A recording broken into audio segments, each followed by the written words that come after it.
The Decade of Silence. The morning sky over Geneva shattered into fragments of unnatural light on July 3, 2156. Dr. Elena Vasquez had been drinking her third cup of coffee in the observation lab when every sensor in the facility began screaming warnings. She dropped the mug, watching it shatter across the floor as her eyes locked onto the main display screen. Something impossible was happening above Earth. The object materialized without warning, simply appearing in high orbit as if reality itself had torn open to allow its passage. It was not just one ship. It was 37 vessels arranged in a perfect geometric formation that hurt to look at directly. Each ship measured roughly 5 kilometers in length, built from materials that seemed to absorb light rather than reflect it. They hung there against the blackness of space like predatory birds circling wounded prey. Within minutes, every military installation on Earth went to maximum alert. Fighter jets scrambled from bases across every continent. Nuclear submarines surfaced and aimed their payload skyward. Satellite networks rerouted to focus on the alien fleet. But everyone who understood anything about military strategy knew the truth immediately. If these visitors wanted humanity dead, Earth's weapons would be nothing more than annoying insects buzzing around giants. General Marcus Rivera stood in a command center deep beneath the Rocky Mountains, watching the same displays that Elena saw half a world away.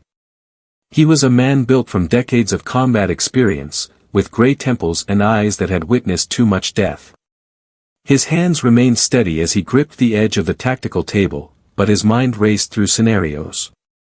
Every single one ended with human extinction. The communication came exactly 1 hour after the fleet's arrival.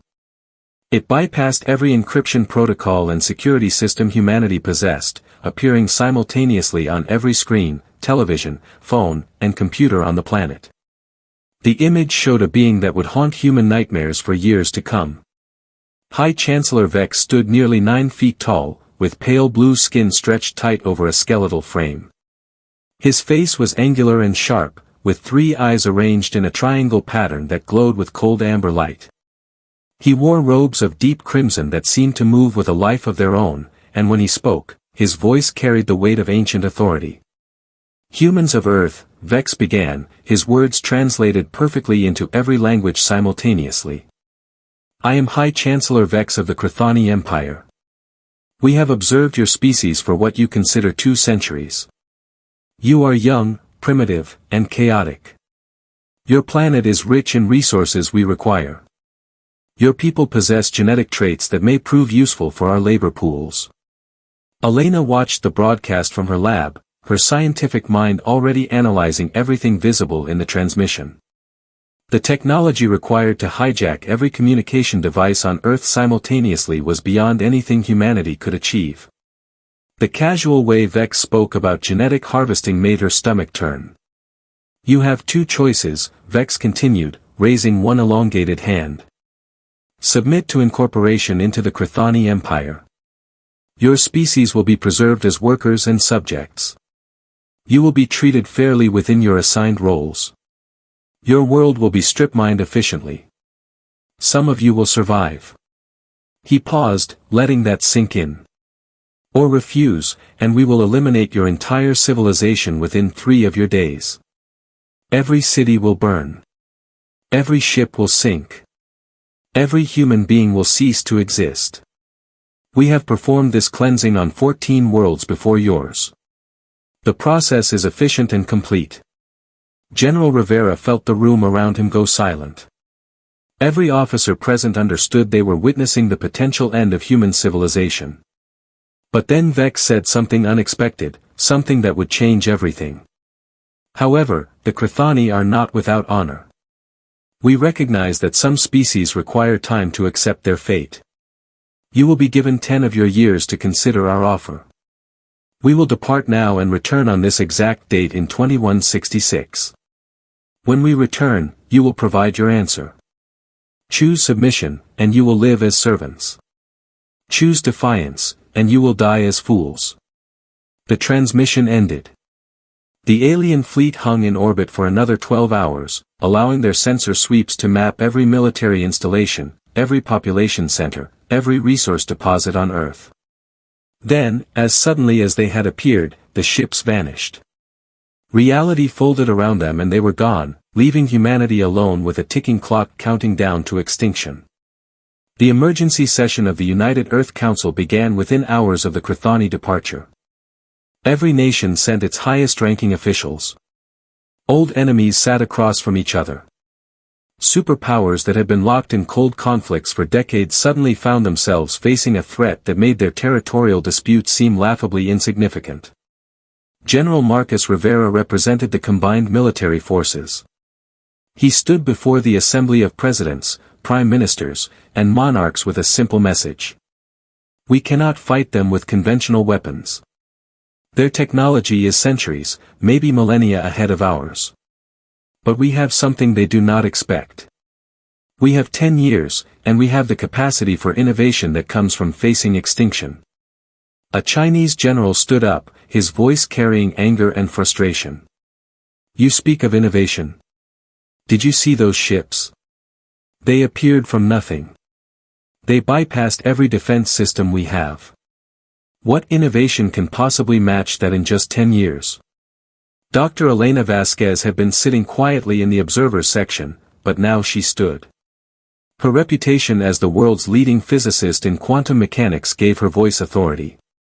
They made a mistake, she said, and the room fell silent. The Chthoni are arrogant. They gave us 10 years because they assume we will waste that time in fear and political arguing. They believe we are incapable of unity. They are wrong. She walked to the center of the room, pulling up holographic displays from her tablet. During those 12 hours they remained in orbit, I was recording every emission from their ships. Every energy signature, every scanning pulse, every communication burst. I have data. And data can be analyzed. Technology can be understood. We may not be able to match them in 10 years, but we can find their weaknesses. The Russian president leaned forward. You think you can find a weakness in beings who have conquered 14 worlds? Elena smiled grimly. I think beings who have conquered 14 worlds have become predictable. They use the same tactics because those tactics always work. They have forgotten how to face an enemy who refuses to play by their rules. The debate raged for 72 hours straight. Some nations wanted to surrender immediately, arguing that servitude was better than extinction. Others wanted to fight regardless of the cost, preferring death with honor over life in chains. But slowly, through exhaustion and the weight of shared doom, a consensus emerged. The Global Unity Accord was signed on July 15, 2156. Every nation on Earth agreed to dissolve military conflicts, share technology, and work toward a single goal, survival. Resources that had been hoarded were redistributed. Scientists who had been competitors became colleagues. Military forces that had been aimed at each other turned their weapons toward the stars. General Rivera was appointed Supreme Commander of Earth Defense. Dr. Elena Vasquez became Director of the Advanced Weapons Research Division. Together, they would lead humanity's desperate gamble for survival. The construction began in secret. 6 massive underground facilities were built across different continents, each hidden beneath miles of rock and shielded from orbital detection. Australia housed the primary weapons development lab. Antarctica became the training ground for the new generation of pilots. Deep beneath the Amazon rainforest, engineers worked on propulsion systems. In the Sahara Desert, teams developed defensive technologies. Beneath the Himalayas, the quantum computing arrays that would control Earth's defense network took shape. And in the depths of the Pacific Ocean, the shipyards began constructing humanity's first true war fleet. Captain Amara Chen had been a test pilot for experimental aircraft before the Chthoni arrived. Now she found herself leading the Shadow Fleet training program in Antarctica. She was 32 years old, brilliant, fearless, and possessed a tactical mind that could visualize combat scenarios in 3 dimensions. Under her command, 5,000 of Earth's best pilots trained in secret. The training was brutal. Chen pushed her pilots beyond normal human limits, using classified pharmaceutical enhancements and neural interface technology that allowed faster reaction times. They trained in spacecraft that did not officially exist, learning to fly in ways that defied conventional physics. Many washed out. Some died in training accidents. But those who remained became something new, something the Chthoni had never encountered before. In Australia, Elena's team made the first breakthrough in year 3. They discovered that the Chthoni ships operated on a resonance frequency that could be disrupted. The alien vessels were incredibly strong against kinetic impacts and heat-based weapons, but they had never encountered opposition that could attack the fundamental frequencies holding their molecular structure together. Human weapons began to take shape around this weakness. The resonance cannons were elegant in their simplicity. They did not fire bullets or lasers. Instead, they projected carefully tuned waves of energy that would cause Chthoni hull materials to vibrate themselves apart at the atomic level. In testing against samples of the alien metal collected from their scanning emissions, the results were devastating. But weapons alone would not be enough. General Rivera knew that the Chthoni would bring overwhelming numbers. Earth needed to survive the initial assault long enough to strike back. That responsibility fell to Dr. James Morrison and his team in the Sahara facility. Morrison was an engineer who thought in dimensions most people could not visualize. His breakthrough came in year 5 when he successfully created the first working phase shift shield. The technology allowed matter to exist slightly out of sync with normal spacetime, causing incoming attacks to pass through defended ships without making contact. It only worked for fractions of a second at a time, and it consumed enormous amounts of power, but it gave human vessels something no other species in Chthoni history had possessed, the ability to dodge attacks that should have been impossible to avoid. The most ambitious project took shape in the Himalayan facility. Elena personally oversaw the construction of Titan, the tactical intelligence and targeting adaptive network. Titan was not just a computer. It was an artificial intelligence specifically designed for warfare, capable of processing battlefield data faster than any biological mind and coordinating thousands of ships simultaneously. Many scientists expressed concerns about creating such a powerful AI. Elena addressed those concerns in a presentation to the Council in year 7. Titan is purpose-built with absolute limitations. It cannot self-modify its core programming. It cannot operate without human authorization. It exists for one purpose only, to help us survive. When the war is over, Titan will be deactivated. But during the battle, it will give us the coordination advantage we desperately need. The Pacific shipyards became humanity's greatest secret. Using materials mined from asteroids and processed in orbital facilities invisible to conventional sensors, engineers constructed the Shadow Fleet.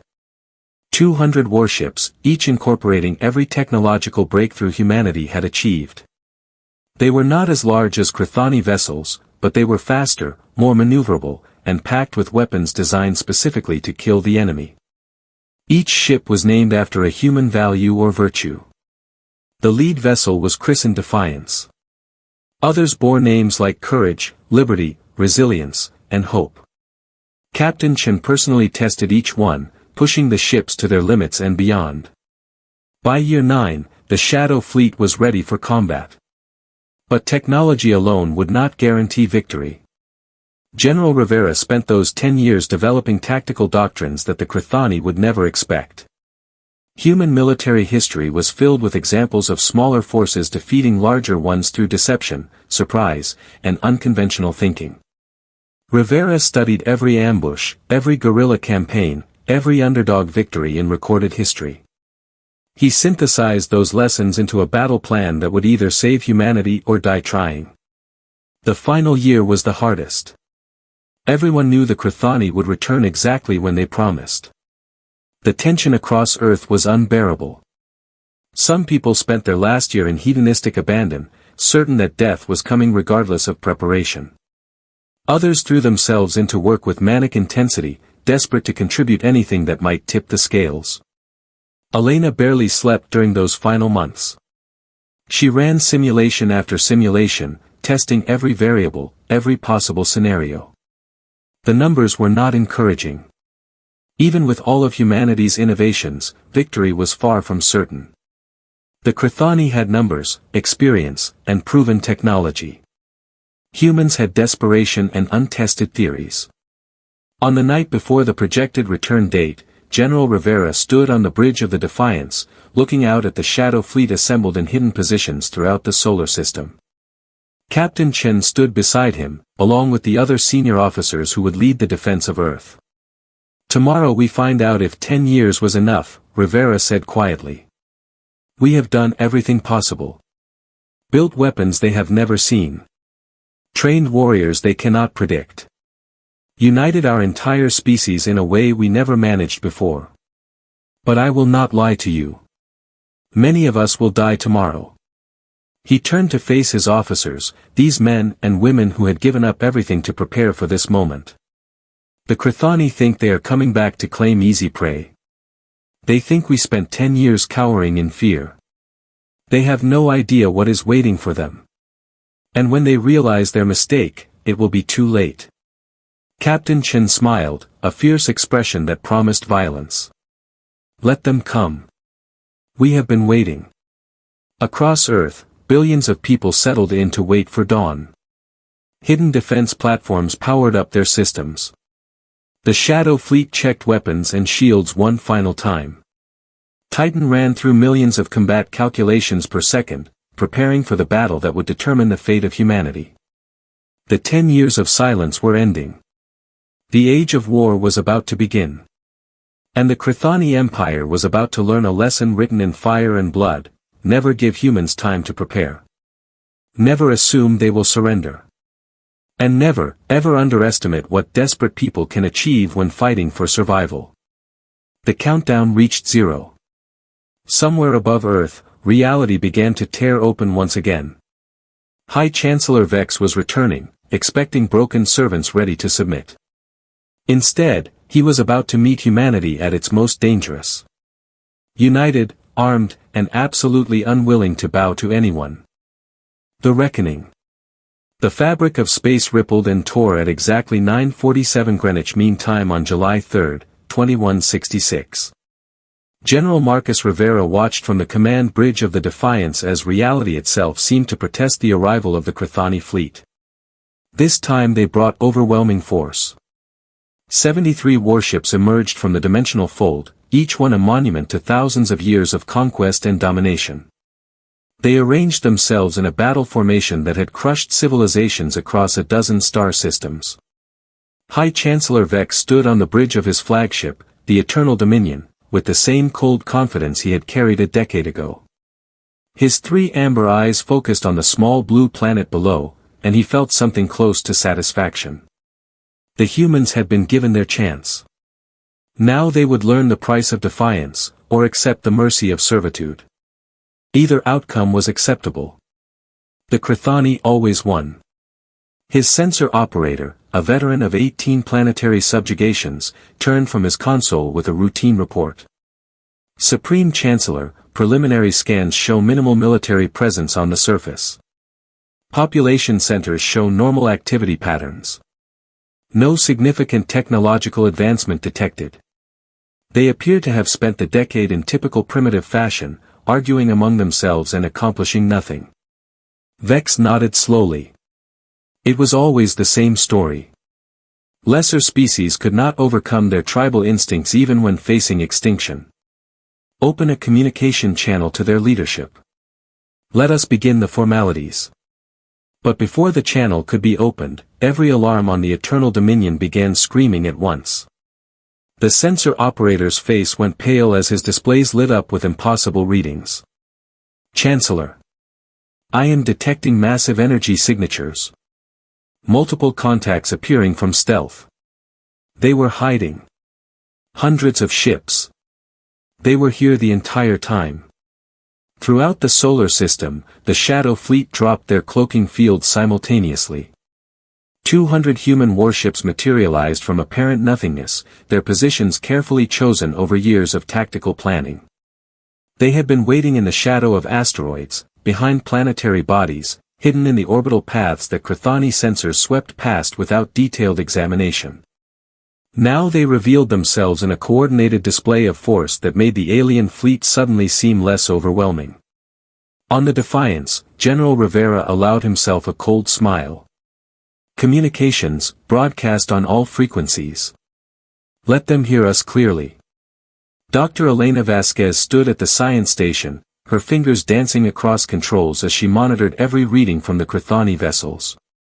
10 years of preparation came down to this moment. Every calculation, every simulation, every sleepless night would be proven right or catastrophically wrong in the next few hours. Rivera's voice echoed across the void of space, transmitted with power that could not be ignored. High Chancellor Vex of the Chthoni Empire. This is General Marcus Rivera, Supreme Commander of Earth Defense Forces. 10 years ago, you gave humanity a choice, submit or die. Today, we return that choice to you. Turn your fleet around and leave our system immediately, or discover what happens when you underestimate a species fighting for survival. Aboard the Eternal Dominion, Vex felt something he had not experienced in centuries: uncertainty. How had these primitives managed to build a fleet? How had they developed stealth technology advanced enough to fool Chthoni sensors? He studied the human ships on his displays, looking for weaknesses, and found designs that made no sense according to conventional warfare doctrine. They are bluffing, Vex declared, though his voice carried less certainty than his words. Their vessels are smaller than ours.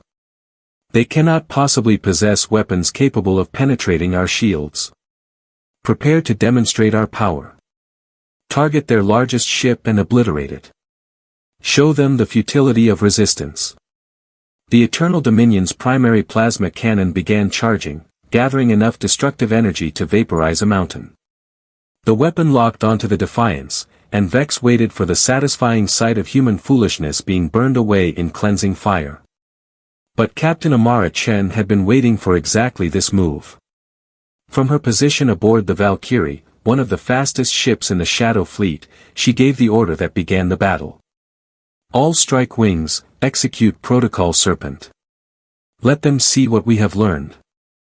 30 human ships suddenly accelerated to speeds that should have been impossible for vessels their size.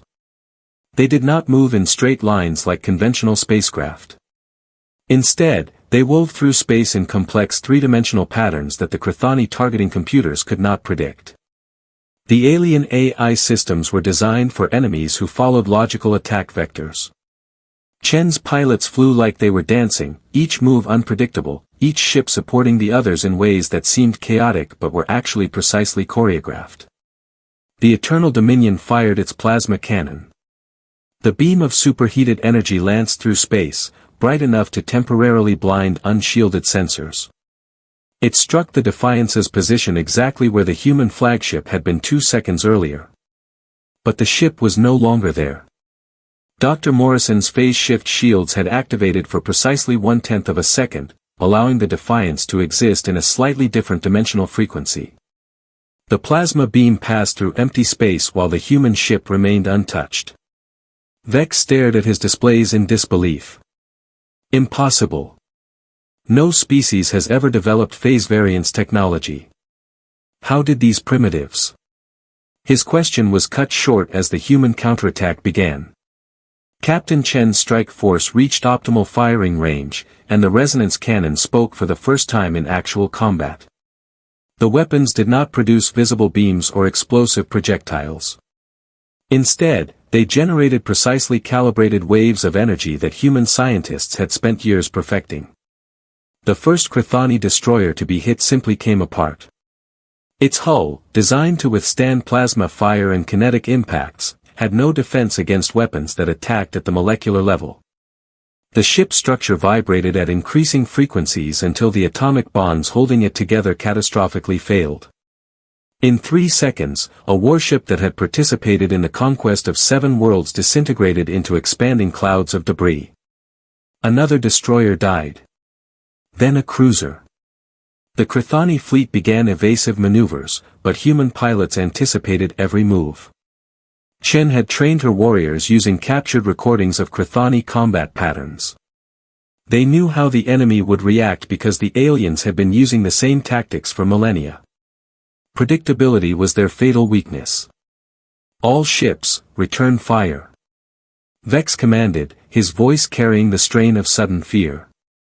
Concentrate firepower. Overwhelm their defenses. The Chthoni fleet possessed massive advantages in raw firepower.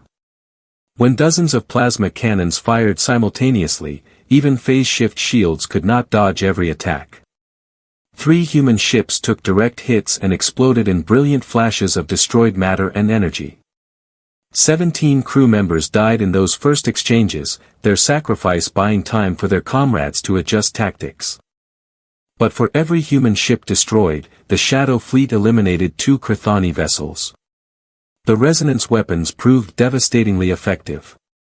Alien shields that had protected against every conventional weapon ever encountered simply could not stop attacks that bypassed electromagnetic barriers entirely. The Chthoni had ruled through technological superiority for thousands of years. Now they faced an enemy who had built weapons specifically designed to kill them.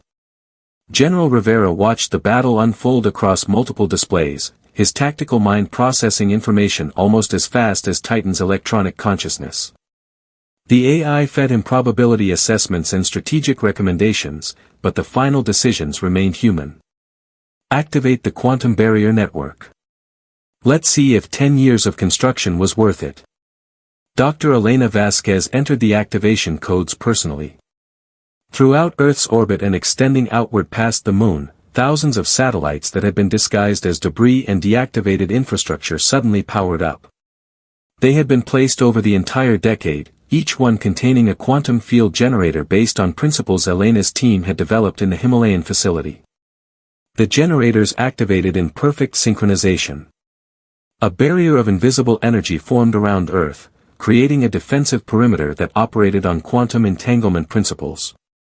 Any ship attempting to cross the barrier would find its own weapons systems temporarily disrupted as quantum states became uncertain. It would not stop the Chthoni permanently, but it would slow reinforcements and prevent orbital bombardment of Earth's cities. High Chancellor Vex realized his mistake too late.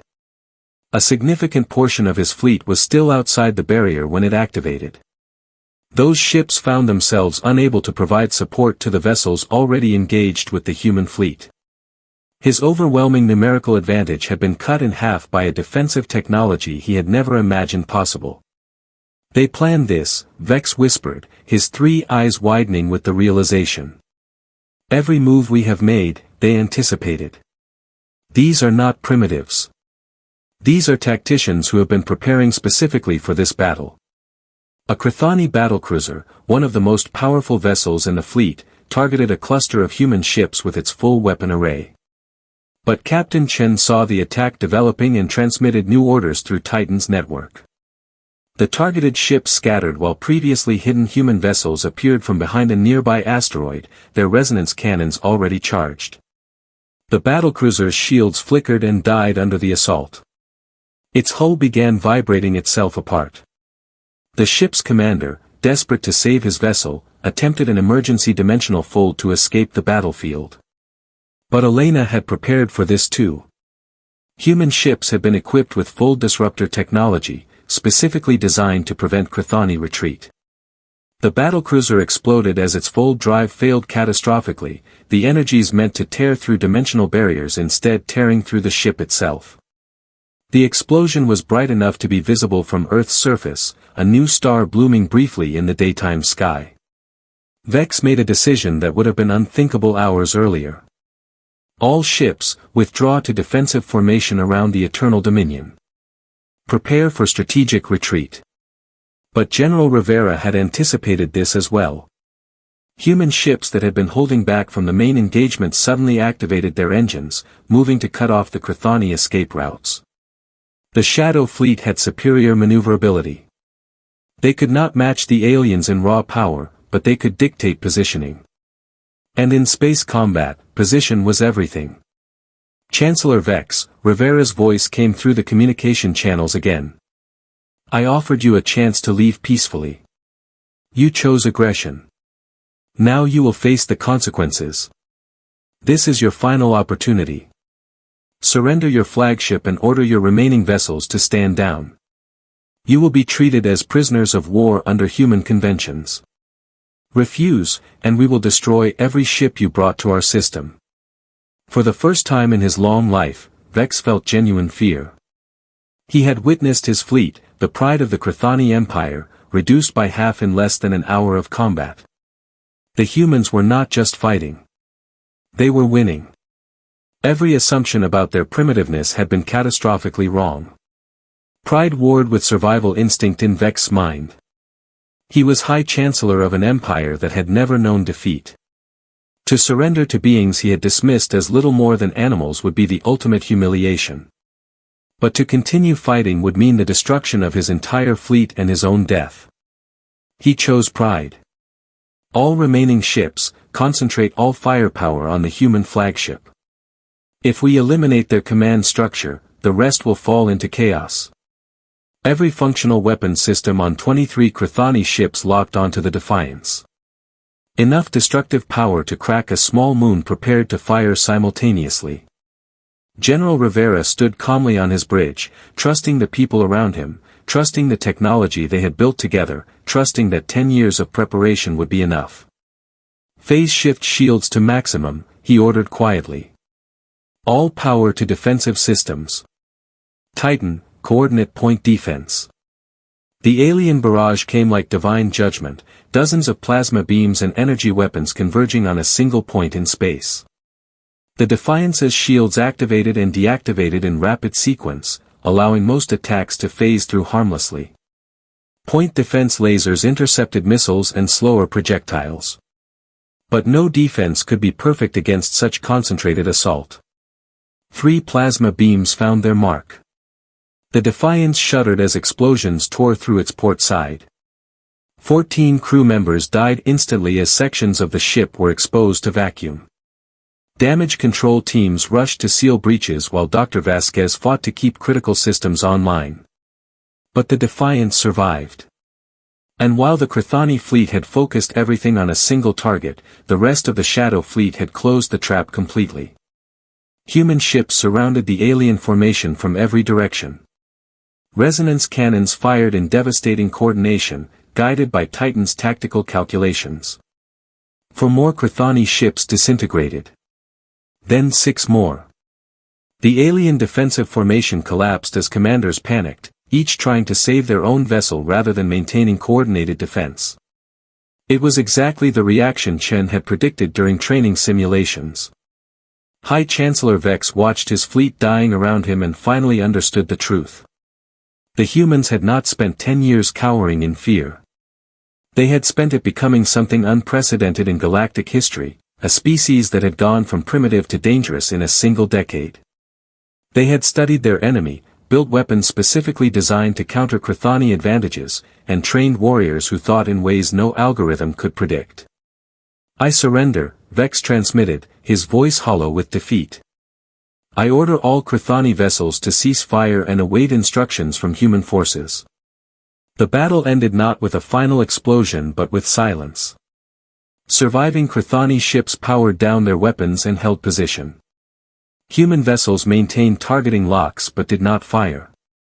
Across the solar system, billions of people who had been watching the battle through every available screen began to understand that they had witnessed something miraculous. Humanity had won. General Rivera allowed himself to feel the weight of that victory for exactly 3 seconds. Then he returned to his duties. Captain Chen, deploy boarding parties to secure the Chthoni vessels. Dr. Vasquez, I need damage assessments and casualty reports. Medical teams to all ships with injuries. We are not done yet. The cost of victory became clear over the following hours. 41 human ships had been destroyed completely. Another 67 had sustained critical damage. More than 8,000 people had died in the battle, most of them in the first devastating exchanges before human tactics fully negated Chthoni firepower advantages. Captain Amarachan personally led the team that boarded the Eternal Dominion and took High Chancellor Vex into custody. The alien leader, stripped of his power and faced with warriors who had defeated his empire's finest, seemed to age before her eyes. How, he asked simply. How did your species accomplish in 10 years what should take centuries? Chen looked at the being who had threatened to exterminate humanity and felt not hatred but something close to pity. You gave us a choice between submission and extinction. You forgot there was a third option, evolution. When every human on Earth faces the same enemy, we stop fighting each other and become something greater than we were. You united us. That was your fatal mistake. The aftermath of the battle transformed Earth overnight. The victory broadcast reached every corner of the planet. Footage of Chthoni ships being torn apart by human weapons played on every screen. The species that had spent 10 years living under a death sentence suddenly understood they had a future. Dr. Elena Vasquez stood in the observation deck of the Defiance, looking out at the debris field that marked humanity's first interstellar war. She thought about the 8,000 people who had died to secure this victory.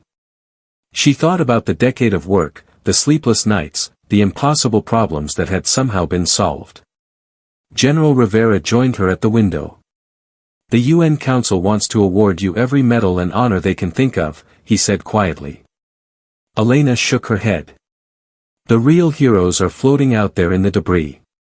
The pilots who died in the first exchange. The engineers who worked themselves to exhaustion in underground facilities they could never tell their families about. The scientists who abandoned their careers to work on projects that might never succeed. But did succeed, Rivera reminded her. We gambled everything on 10 years being enough time. We won that bet. This time, Elena said. But Vex said they are an empire. This was just one fleet. There will be others. Rivera nodded slowly. Then we keep preparing.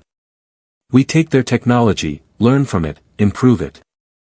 We build bigger fleets and better weapons. And we send a message to every species in the galaxy, Earth is defended. Humanity does not submit. Come in peace or do not come at all.